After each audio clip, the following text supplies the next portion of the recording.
of all the tracks in your catalog, 555, it's sonically, it's something you guys have never done before. And I mean, just what made you want to expand it into a sci-fi graphic novel? Well, the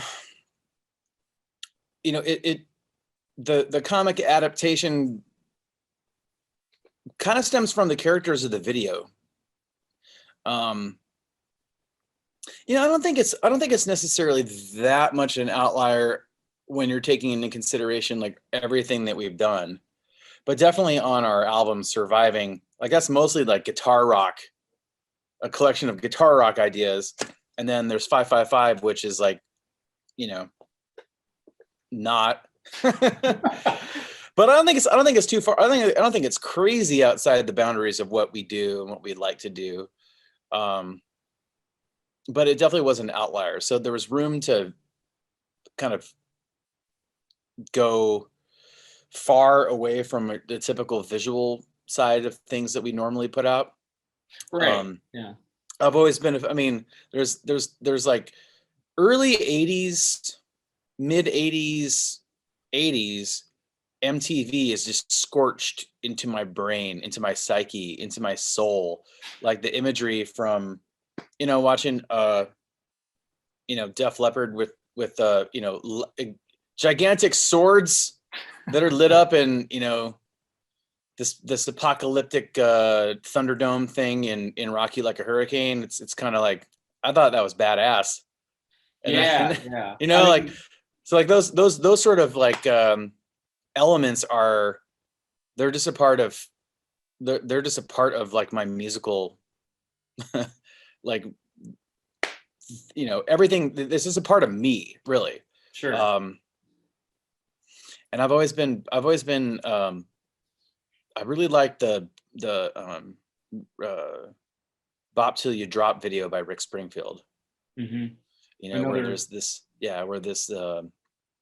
there's this reptilian overlord person, overseeing these workers doing, I don't know, plumbing work. I don't know. And Rick Springfield appears and like leads a revolution based in music, rising up against their captors. The song 555 is about acceptance and about the how a lot of the times the problems that we have in our lives are kind of our own fault, our own making. Like we had a lot more to do with like the things that we think are struggle than we give ourselves credit for, and you look for other places to put that blame on. Like in thinking about that, and thinking also about like the kinds of videos that I loved, it's like this idea of a character who from their perspective, like they're having a really bad day or they're just in a funk, but you really shouldn't have any sympathy for them. Like the lizard overlord in Bop Till You Drop, like from his perspective, it was a bad day. Yeah. You know what I mean? Or like it's a bad, it's like, I'm just, man, I gotta be stuck down here and it's hot, it's humid, and the entertainment sucks. And then all of a sudden this guy is like, like, where did this revolution come from, man? Like, come on. I'm just like, I got a job to do. Or like the executioner in Blazing Saddles, who's just like, I just can't even today. Yeah, I think I can slip him in on Wednesday. Yeah, it's like, I'm swamped. Yeah, like that sort of got me thinking about like, what would be funny and fun to do for a video for us, and that's where the idea for the video. This is a really long explanation. I'm sorry if I'm like, I'm sorry if I'm circling the runway for a long time. No, it's fine. I'll take this over just somebody saying like I like THX, and then just kind of move on. Oh God, yeah. So I mean, like, to make it like, it's not to make it like connect with me personally. Like I had to have like who are these people? Like, okay, yeah, it's wacky and it looks insane, but what's the world behind this? Like, who are these characters? Like, why is this dude Like why are these minion people like clones? Mhm. You know, Yeah. and why is this person like oversee, like where is this guy's personal struggle, and why should you not have any like truly empathy for him? Like I had to know the backstory behind that, and it just sort of lent itself to more development, because like you don't get that story in the video. The video is about the song, Yeah. so Yeah. like I a comic adaptation seemed like the best way to let that breathe more. I remember seeing an interview you did with Gerard Way, who's certainly dipped Yes. in, done both. And I think, if I remember correctly, I don't mean to misquote either of you, but I remember you comparing the process of handing off a song to a band and a producer and an engineer, and it kind of being like a comic, like you're handing it off to a co-writer and an artist. And I was wondering, now that you've gone on the other side of that creative process, would you still kind of make that analogy? Because I feel like there's a quicker turnaround in music than there is with a comic project. Yeah, I guess it just depends on like how you're working and what your individual process is. It was fascinating. I don't know, like I didn't know like how much Illustrator works with the writer, or how a writer would just break down what's being said or the scene itself for the illustrator, and like how much interaction there is between those two people.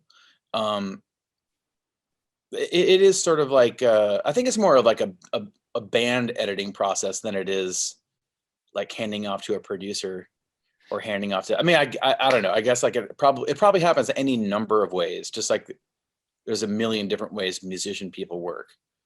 Sure. Um, Yeah. Well, to that but point, like with this project in particular, how was it kind of working alongside Alex with these kind of character backstories and designs, and seeing it brought to life by Koren as these pages yeah, come in? I guess it's sort of like uh, Alex and Koren were kind of like the band, and I was sort of like a producer because I just started like, okay, here's I talked with Alex first about a potential story arc, and explained to him as fleshed out of the a character presentation as I had, um, and a general idea of like the arc of Clarg's journey. The protagonist, Clarg. Yeah. Hodos's Yeah, name. Yeah. and then I just sort of and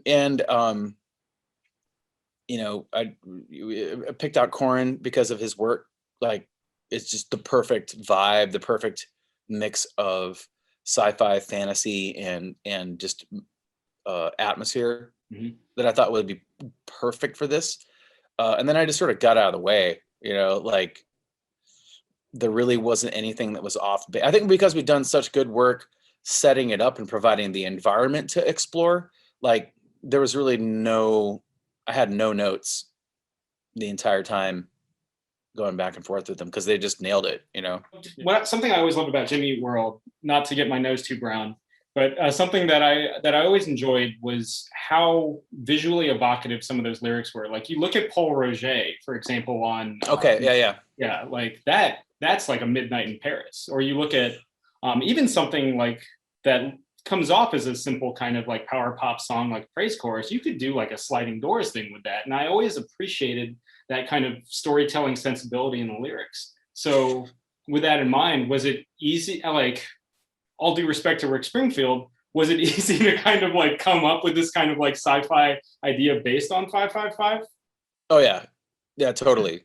It was really easy. I think there's always a sense of place. There's always like a setting. There might that I like to build into our songs.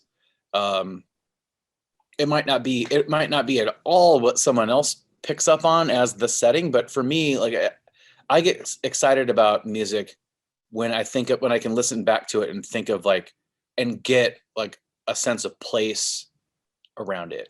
Like Mhm. the if I can imagine myself in an environment, it's working. So I You mean, think sometimes that leads to choosing imagery in the lyrics, like Paul Roger, like just describing a scene, and sometimes it's just like I hear it and I feel I'm in the scene. like praise chorus. Like it's, Well, I think about the bridge on Praise Chorus, especially, Crimson and Clover. There's something about that, our house in the middle of the street. There is something evocative about that, atmospheric about that. Yeah, sure. Because like each one of those things is like a mini trigger that sends you down like where you were as a kid. If you're my age, you were a kid.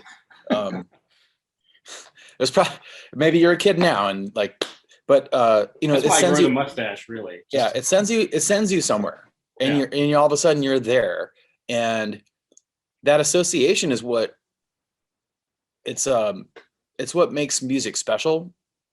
When you can build that for yourself, when you live with something and it becomes like, oh God, our house. I'm in the car heading to fourth grade.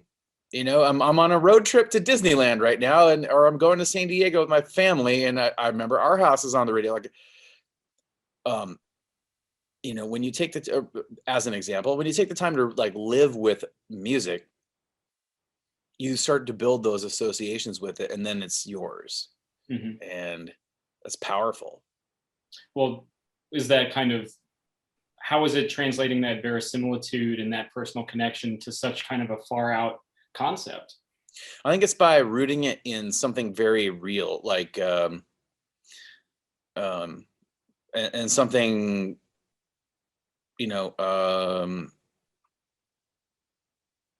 foundational, like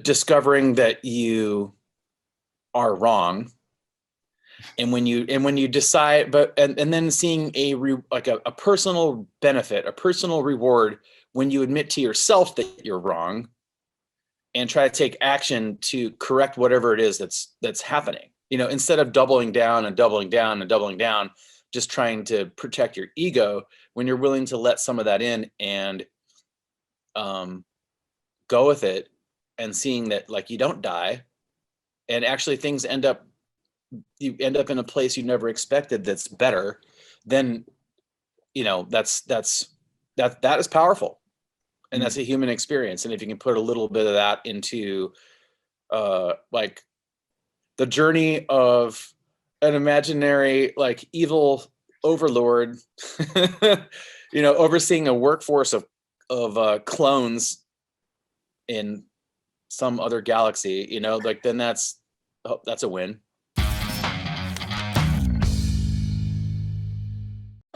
God, you caught me right when the coffee's starting to kick in, man. I'm working with bubbly, the kind with the caffeine that they add. So oh God, that's new. Yeah.